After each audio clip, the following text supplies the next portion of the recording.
Welcome to the Slop Farm. Enjoy the video. You start by creating and saving a new Reaper project in a dedicated folder so files stay organized. Next, open Preferences and choose your audio device, ASIO on Windows, Core Audio on Mac, then set 44.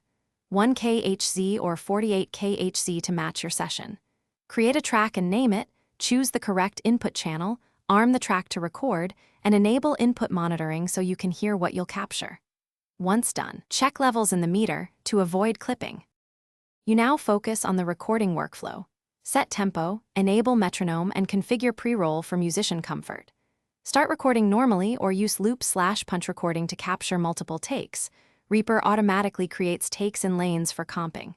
As you record, add markers for good sections, adjust track gain to keep peaks below 0 dBFS, and apply any input effects sparingly, because they can introduce latency. Once finished, review takes and choose best segments for comping and editing. You wrap up by editing and mixing. Trim regions, split takes, and add short fades or crossfades to remove clicks and create smooth transitions. Apply EQ and compression on individual tracks, place reverb or delay sends, and automate volume or pan to shape the arrangement. When satisfied, choose Render.